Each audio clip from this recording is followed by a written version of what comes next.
del déglu del xool Feeling Dakar site bi lay jox information yu leer Feeling Dakar yaa ngi Feeling Dakar di nga am info yu leer ci people et sport politique Feeling Dakar yaa ngi Feeling Dakar Feeling Dakar notre plateforme d'information.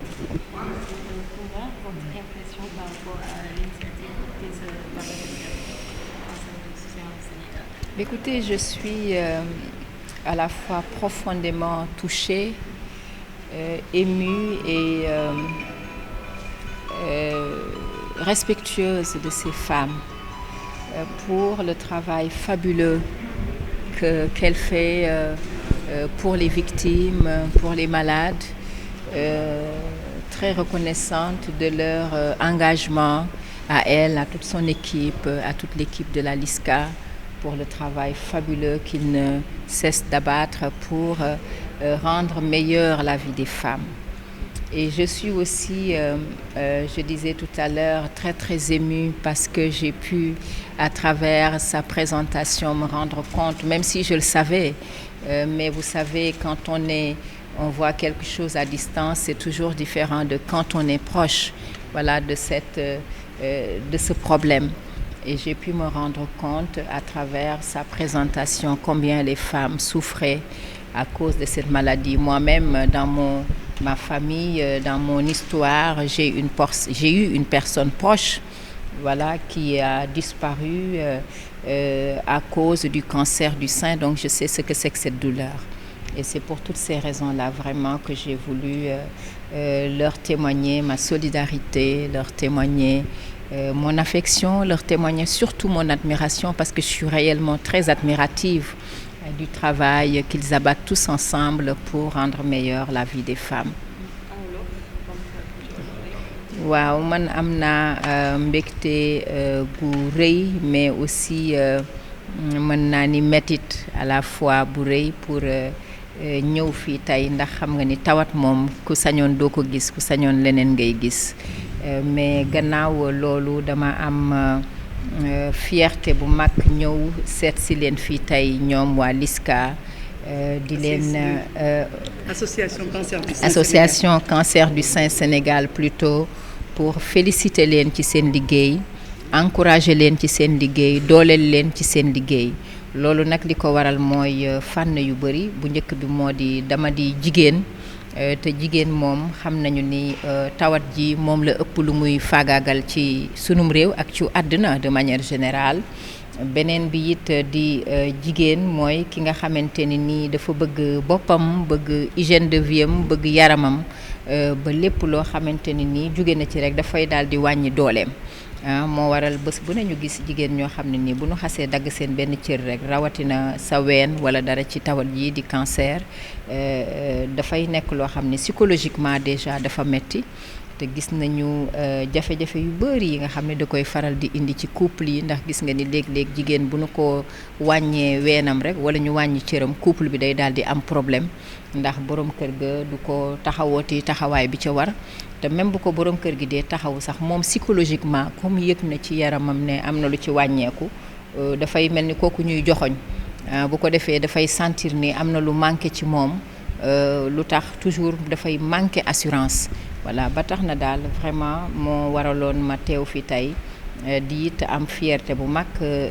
fas yéene nekk seen baat nekk seen représentante maanaam seen ambassadrice pour fa nga xam ni seen kàddu mënu fa yegg xëy na man sama kàddu war fa mën a yegg pour taxawu leen pour jàppale leen te it ñu ci engagé wu fii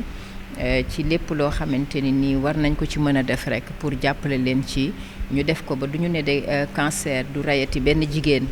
waaye bu fekkente ni risque zéro amatul it mu bañ a nekk loo xamante ni nii lu bëri la. ci naka nga ci nar a fas yéene taxawee ci yan base am nañ ci idée rek ci li nga xam ne ko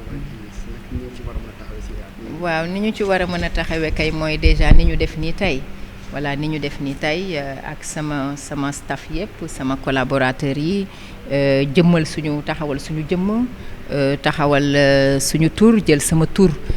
jiital ko ndax defe naa ni loolu déjà mooy li nga xam ne moo mën a ubbi buntu yi ci àddina pour attirer attention ndax cancer du sein bu ngeen dee xool dafa nekk loo xam ni ba ma ciy impliqué woo yàgg na du tey ndax Coupe d'Afrique bi nga xamante ni nii moo amoon ay at ci gannaaw ñu organiser ko fële ci Gabon thème principal bi dafa nekkoon sensibilisation sur le cancer du sein boo xamante ni nii dañu ko jaarale ci biir sport pour ñaax leen yéen góor ñi pour ngeen gën a am yërmande ci jigéen ñi nga xamante ni ñoo am cancer du sein te booba mën naa ni combat booba maa ko porté woon dajale ci ay samay nattangoo jigéenu Afrique yu bëri ñu daje fa kon mën naa ni taxawaay bi yàgg na waaye nag dañ ko war a xëy na gën a war a mën a fësal ci suñuy xame ci àdduna ci suñuy xamee ci Afrique ci suñu xam-xam ci tur wi ci notoriété bi pour gën a mën a fësal li nga xamante ni loolu la ñu bëgg ak it ci jàppale bi pour doole ji war a gën a mën a bëri pour daal gën a mën a taxawu jigéen ñi taxawu association bi ndax mérité nañu ko bu baax. Juste en français sur comment vous comptez porter le plaidoyer. Alors, il est très pour porter le plaidoyer, à mon avis, il n'y a pas plusieurs autres voies que mon nom, ma notoriété, mon expérience et mon expertise. Parce que comme vous le savez, et comme je l'ai dit tantôt, le message véhiculé pour faire le plaidoyer sur le cancer du sein, le cancer de la femme de manière générale, je l'ai commencé il y a longtemps, puisque si vous vous souvenez bien, lors de la dernière Coupe d'Afrique organisée au Gabon, à Libreville, j'ai été moi-même, je peux dire, le porte-étendard de cette campagne de lutte, voire de sensibilisation sur la maladie qu'est le cancer de la femme de manière générale, que cela soit le cancer du sein, le cancer du col de l'utérus ou d'autres formes de cancer qui concernent les femmes. Et mon combat à l'époque était de mobiliser d'autres chanteuses, des femmes africaines, afin que nous puissions ensemble unir nos forces et nos voix ainsi que nos notoriétés pour sensibiliser les hommes que vous êtes à plus d'attention à l'endroit de la femme, mais de manière générale, plus précisément de la femme victime du cancer, de la maladie du cancer, que cela soit du sein ou de l'utérus ou autre. Et donc c'est de cette même manière-là, bien entendu, que je compte continuer ce plaidoyer-là, porter le drapeau pour être la voix des femmes victimes de cette maladie, et j'en suis très très honorée, et je porte cela avec beaucoup d'humilité, et je compte aussi à travers mon nom, ma notoriété, être aux côtés de l'association du cancer du sein au Sénégal, leur porte-étendard en Afrique et dans le monde, pour mobiliser des personnalités d'ici et d'ailleurs, pour aider à avoir les moyens pour faire reculer cette maladie, mais aussi pour sensibiliser nos dirigeants à plus d'attention pour mettre en place ce qu'il faut pour aider les femmes victimes de cette maladie. C'est moi qui vous remercie. Del déglu del xool